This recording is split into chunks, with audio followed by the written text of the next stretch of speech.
दोस्तों यह आज की जो सच्ची घटना है एक महिला की है जो कि 2 सितंबर 2024 को अपने घर से गायब हो जाती है।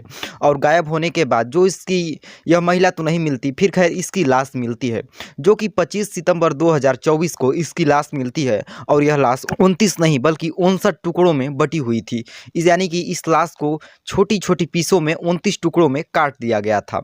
आखिर इस लाश को क्यों काटा गया था और ये घटना कहाँ की है, कैसी है और आखिर इस घटना को अंजाम देने की पीछे की वजह क्या थी, चलिए आज के वीडियो में हम लोग जानने की कोशिश करेंगे कि आखिरकार इस घटना को अंजाम क्यों दिया गया था। तो चलिए वीडियो को शुरू करते हैं। दोस्तों एक लड़की होती है जिसका नाम महालक्ष्मी होता है। और इसका जो पुराना घर क्या कहें, जो इसका जन्म स्थली होता है जहाँ पर इसका जन्म हुआ होता है, उसका जन्म नेपाल में हुआ था।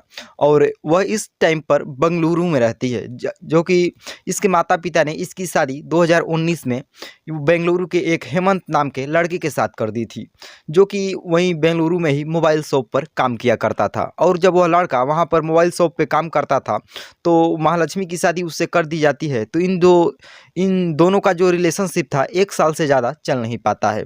जब 1 साल से ज़्यादा इन लोगों का रिलेशनशिप चल नहीं पाता है तो इन दोनों में झगड़ा हो जाता है। और झगड़ा इसलिए होता है क्योंकि जो हेमंत था उसे शक था कि एक नाई की दुकान पर काम करने वाला एक लड़का होता है जिसका नाम अशरफ था। उसे शक था कि इस लड़के से इसका नाजायज़ संबंध है। इसी बात को लेकर दोनों में झगड़ा हो जाता है। और जब झगड़ा होता है तो फिर दोनों में दूरियां बढ़ जाती हैं। वह अपने मायके चली जाती है। फिर खैर उन दोनों की एक बेटी भी थी। और जब उन दोनों की एक बेटी थी, उस बेटी को उसने मतलब उस महिला महालक्ष्मी ने उस बेटी को नहीं लिया, बल्कि उस बेटी को उस अपने पति के पास ही छोड़कर अपने माँ के घर चली जाती है। जब वो अपने माँ के घर गई तो अपने माँ के घर भी उसका ज़्यादा बन नहीं पाया मतलब कुछ दिन माँ के घर रही, 2-4-6 महीने। फिर माँ से भी उसके जो भाई थे, उसकी भाभी जो थी, वह उससे भी उसका झगड़ा हो गया और वह वहाँ से निकल गई। वह एक आज़ाद पंछी किस्म की लड़की थी। वह सोचती थी कि मैं हमेशा अपने मन के हिसाब से रहूँगी, अकेले रहूँगी, जहाँ घूमूँगी, जहाँ चाहूँगी वहाँ जाऊँगी। फिर दोस्तों वह लड़की कहीं इधर घूम ढूंढती नौकरी तो कहीं उधर ढूंढती, कभी मॉल में काम करती थी तो कभी किसी ब्यूटी पार्लर मतलब ब्यूटी शॉप जहाँ होता है, ब्यूटी की सामानें मिलती हैं, वहाँ पर काम करती थी। कहीं मतलब घूमती भटकती रहती थी। फिर एक बार उसे जो बेंगलुरु की एक कॉलोनी होती है वहाँ पर 3 मंजिला के एकदम टॉप फ्लोर पर उसे एक रूम मिल जाता है। और उसी के बगल में एक जो मॉल होता है जो कि ब्यूटी शॉप होता है, वहाँ पर ब्यूटी की सामानें मिलती हैं, मतलब सजाने को। जो एक तरफ ब्यूटी पार्लर होता है जो वहाँ पर सारी सामानें मिलती हैं, एक महिला के श्रृंगार का उसी टाइप की दुकान थी।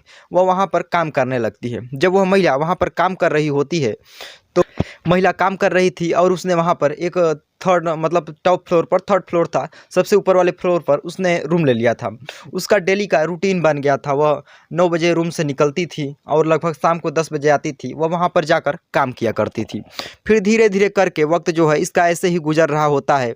वह अकेले ही अपना जीवन यापन कर रही थी। फिर 2 सितंबर 2024 को वह अपने घर से गायब हो जाती है।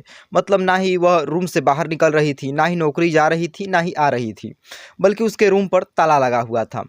फिर बात आता है उन 25 सितंबर 2024 की, यानी कि 25 सितंबर यानी 2 सितंबर से उसके घर पे ताला लगा था। लगभग 23 दिन बीत चुके थे। उसके घर से बहुत ही ज़्यादा दुर्गंध आ रही थी। जो उसके नीचे नीचे वाले फ्लोर में जो आदमी रह रहे थे, अगल बगल जो थे, बहुत ही ज़्यादा मतलब बहुत बदबू स्मेल आ रही थी। फिर वो लोग सोचे कि आखिर ये स्मेल कहाँ से आ रही है। फिर वो लोग जब चारों तरफ मतलब देखते हैं तो उन लोगों को लगता है ऊपर वाले फ्लोर से जो है दुर्गंध आ रही है। फिर वो लोग जब ऊपर जाते हैं तो वहाँ पर एक जयप्रकाश नाम का एक आदमी होता है जो कि ऊपर जाकर देखता है। तो उसे पता चलता है कि ऊपर वाले ही फ्लोर से आखिरकार बदबू आ रही है। तो फिर वो लोग जो वहाँ का मकान मालिक होता है, उस मकान मालिक को फ़ोन करते हैं, सारी बातें बताते हैं कि यहाँ पर जो है कि बदबू आ रही है ऊपर वाले फर्स्ट फ्लोर से। तो वो लोग जो उसका मालिक होता है वह आता है। तो वो लोग जो महिला होती है उसे फ़ोन लगाने की कोशिश करते हैं, ट्राई करते हैं, लेकिन जो महिला महालक्ष्मी थी जिसका नाम था, तो उसका फ़ोन नहीं लगता है। फिर जो मालिक होता है वो अपने घर पे जाता है, जो कि उस महिला महालक्ष्मी ने जब उससे रूम लिया था तो अपने नंबर के अलावा उसने अल्टरनेट नंबर भी दिए थे। यानी अपने घर परिवार या किसी रिश्तेदार का नंबर जो दिया जाता है कि अगर कभी आप समस्या में रहें, कहीं आपका नंबर ना लगे तो उन लोगों से संपर्क किया जा सके। तो उसने अपनी माँ का नंबर दिया हुआ था। फिर उसकी माँ को वो मालिक जो होता है, रूम मालिक, उससे फ़ोन करता है और बताता है कि आपकी मतलब लड़की गायब हो गई है, लगभग 2 सितंबर से ही आ जा नहीं रही है, ताला लगा हुआ है, रूम से बहुत ही ज़्यादा बदबू आ रही है, कृपया आप यहाँ पर आइए और हम लोग या तो रूम को खोलें या तो देखें। तो जो एक चाबी होता है, जो 2 रूम, एक रूम का 2 चाबी था। एक उसके मतलब महालक्ष्मी के पास था, तो दूसरा चाबी उस माँ के पास था, उसकी माँ के पास। उसकी माँ उस चाबी को लेकर जब वहाँ पहुँचती है तो बहुत सारे लोग वहाँ पर पहुँचे हुए थे। जब बहुत सारे लोग वहाँ पहुँचे हुए थे तो उस रूम को खोला जाता है। रूम को खोलने के बाद अंदर से एक ऐसी बदबू आती है कि सभी लोग हैरान थे। मतलब सभी लोग हैरान क्या थे, वहाँ से सभी लोग भाग जाते हैं, लेकिन जो माँ होती है वह माँ होती है।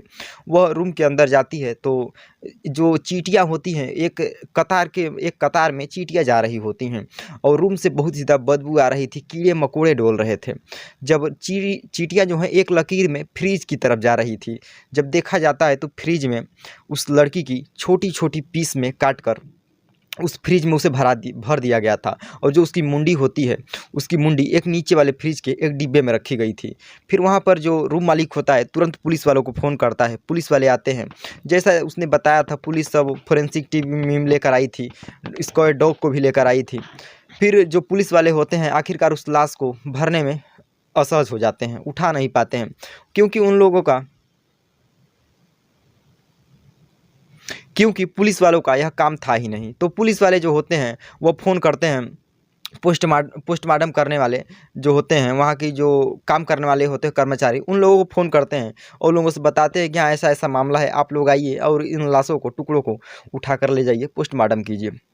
फिर खैर लाश को पोस्टमार्टम के लिए भेज दिया जाता है और जो लड़की होती है वह तो फिर खैर मर चुकी थी और जो उसकी माँ होती है, उसकी बहन काफ़ी ज़्यादा दुखी स्थिति में होते हैं। जो उसका पति होता है वह भी वहाँ पर आ गया था। फिर खैर कंप्लेन होता है तो जो पति होता है उसका बताता है कि मुझे लगता है कि इसका खून अशरफ ने ही किया है, जो कि नाई की दुकान पर काम करता है, मुझे पूरा संदेह उसी पर है। फिर खैर पुलिस अशरफ को उठाती है, पूरी जांच पड़ताल करती है, लेकिन कोई मामला मतलब कोई वह उगलता नहीं है, ना ही उससे कोई सच्चाई निकलती है। तो फिर खैर पुलिस को शक होता है, क्यों ना, जब ये दोनों रिलेशनशिप में अगर होंगे तो हो सकता है पति ने ही कुछ किया हो। तो पुलिस उसके पति को उठाती है और पति से भी कोई कुछ ज़्यादा उसे मतलब सबूत नहीं मिल पाता है। तो इसके बाद जो पुलिस होती है वह सोचती है कि आखिरकार इसका मोबाइल कहाँ है? इसके मोबाइल से अगर हम लोग इसकी सीटीआर निकालें, सीडीआर और लोकेशन निकालें, इसकी हिस्ट्री निकालें, तो हो सकता है कि हम लोग को कोई ऐसी जानकारी निकल कर सामने आ जाए।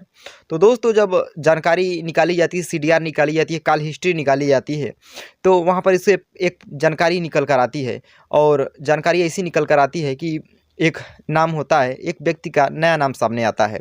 उस व्यक्ति का नाम मुक्ति रंजन होता है और मुक्ति रंजन ने ही मतलब उस कॉल हिस्ट्री रिकॉर्डिंग के हिसाब से पता लगाया जाता है कि 2 सितंबर के बाद मुक्ति रंजन ने ही इसका कत्ल किया है, पूरी आरोप उसी पर लगाया जाता है। फिर खैर जो मुक्ति रंजन होता है, मुक्ति रंजन के बारे में ऐसा कहा जाता है, लेकिन दोस्तों जो मुक्ति रंजन होता है फिर खैर उसकी जो मतलब लोकेशन निकाली जाती है तो उसका जो लोकेशन अभी फिर खैर उड़ीसा राज्य में निकल कर आता है। जब पुलिस उसके पकड़ने के लिए 6 टीमें लगाती है, 6 टीमों का गठन करती है कि उसको पकड़ना है। तो जब 6 टीमों को उसको पकड़ने के लिए गठन किया जाता है तो अभी फिर खैर मतलब कल ही की न्यूज़ में पता आता है कि जो मुक्ति रंजन था, जो मुक्ति रंजन होता है वह उड़ीसा के एक गाँव में, एक जो गाँव के बाहर में एक पेड़ होता है, वह पेड़ के नीचे एक स्कूटर खड़ी होती है और उसी पेड़ में वह फांसी लगाकर अपनी जान दे देता है।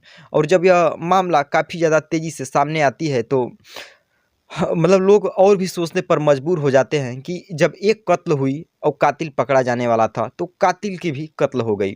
आखिरकार पूरी मतलब मामला क्या है, एक कत्ल के पीछे एक कत्ल होता जा रहा है, तो पूरी मामला क्या है, इस मतलब आखिर कत्ल क्यों हो रहा है। जब एक लड़की की कत्ल की गई तो एक व्यक्ति पर संदेह हुआ, जब उस व्यक्ति को पकड़ा जाने वाला था तो उस व्यक्ति का भी कत्ल हो गया। तो फिर खैर इस मामले को अभी सुलझाने में पुलिस जो है बहुत तेज़ी से लगी हुई है। बेंगलुरु पुलिस, उनका कहना है कि हम जल्द से जल्द अपराध को मतलब जो अपराध हुआ है, जो भी इसके पीछे का वो अपराधी होगा, हम अपराधी को जल्द से जल्द पकड़ लेंगे। फिर खैर आगे देखिए अभी मतलब क्या होता है। और जो इस तरह की ये कहानी है, इस कहानी को सुनाने का उद्देश्य हमारा ना ही आपका दिल दुखाना है, ना ही आपके भावनाओं को आहत करना है, बल्कि आप लोगों को सजग और सचेत करना है कि हमारे समाज में ऐसी-ऐसी अपराध हो रहे हैं, ऐसे-ऐसे कारनामे हो रहे हैं। आप लोग इन अपराधों से बच कर रहें। धन्यवाद, मिलते हैं किसी और वीडियो में।